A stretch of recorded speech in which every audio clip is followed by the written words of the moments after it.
Hey everyone, welcome back.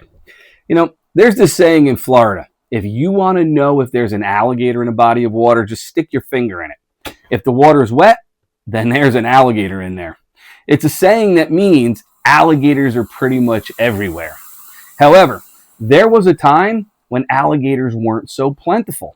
So today, I want to chat about the American alligator and how it became one of our true success stories in conservation.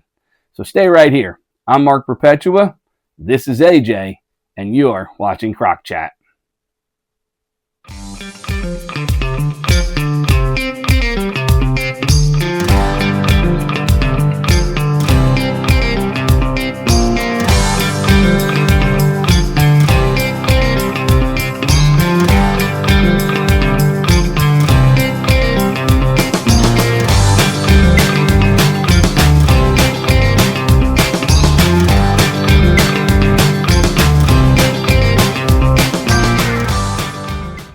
There are stories in books of early settlers claiming you could walk across a river just by stepping on the backs of alligators.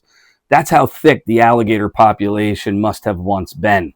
However, during settlement of the Southeast, habitat was cleared, development took place for humans, and alligators were hunted. In fact, they were overhunted. Their skins were made into leather products. They were killed out of fear for sport. And by the time the 1950s hit, we thought alligators were going to be lost for forever. Yeah, they were almost extinct. However, conservation wasn't going to let that happen very easily. And alligators received their first form of protection in 1962. It was in 1962 that the state of Florida banned alligator hunting. That's right, they made alligator hunting illegal. And then in 1966, the U.S. federal government created the Endangered Species Preservation Act, and alligators were one of the first species to be listed as federally protected and endangered here in the U.S. That act became even stronger, and by 1973, the Endangered Species Act was created, again giving the alligator as one of the first listed species.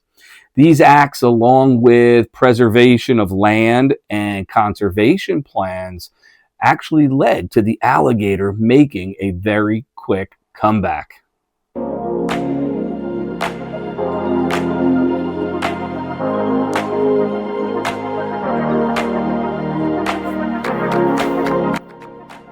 Part of their success lies in the longevity of alligators.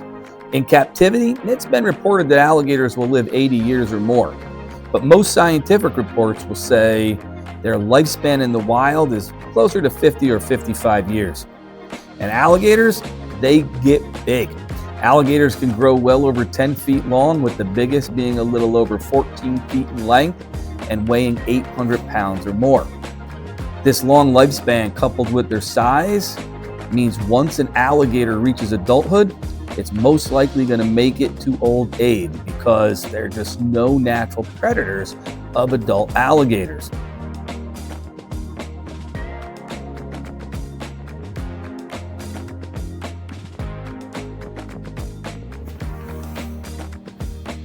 With a low mortality, they do not need the higher recruitment from reproduction that smaller animals would need. So while many baby alligators might not make it themselves, it only takes a small number to reach adulthood to help the population rebound. It should also be mentioned that these baby alligators stand a really good chance in the first few years of life. Mother alligators build a nest of mud and vegetation, and they're going to lay up to about 40 eggs in that nest and will stay nearby to protect the eggs from being eaten. Then after hatching, the babies stay with mom for protection for about 2 to 3 years. It's not 100%, but it significantly adds to the little hatchling's chances. By 1987, the American alligator had rebounded so well, it was officially removed from the Endangered Species Act. It is now estimated that the population of alligators throughout their range is near 5 million individuals. Now, some might ask why. Are alligators really that important? And the short answer is yes. Besides the usual story of apex predators maintaining a balance and recycling nutrients in the food chain, There are also other symbiotic relationships that other animals count on, like wading birds. Wading birds like egrets and herons will nest over alligators. And some turtles and snakes will lay their eggs in the alligator's nest. And all this is to take advantage of the protective mother alligators, and they will become watchdogs for the entire community as well. Larger alligators can also form passages through the thick vegetation while moving through the swamp.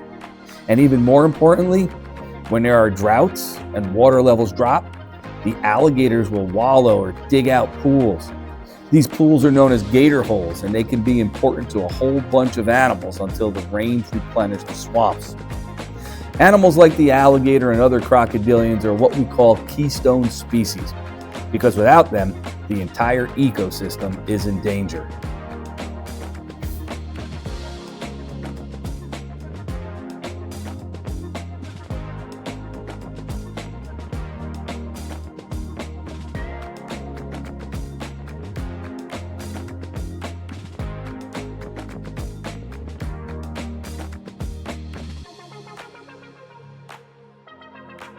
So while things worked out for the American alligator and they're no longer endangered, it's not going so well for all crocodilians. There are 27 species of crocodilians throughout the world, and 12 of them are listed as endangered. 7 of those are considered critically endangered. Crocodilians like the Indian gharial, whose populations are estimated at less than 1,000. And the Chinese alligator, there's less than 200 of them surviving in the wild. So please check out my new store, Gator Gear. Gator Gear is a store that supports the Crocodilian Conservation Project and Croc Chat. Gator Gear has t-shirts, mugs, art prints, all original. That's right, all original art because it's done by me. When I'm not playing with crocs, I like to draw them. Also, a portion of all sales are going to go towards conservation projects. You can find Gator Gear by going to my website, reptileprograms.com, or I'll leave the direct link in the description.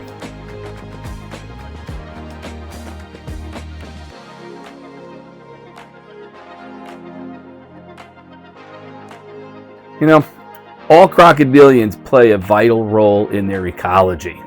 And one of the best ways to protect them is just first understanding them.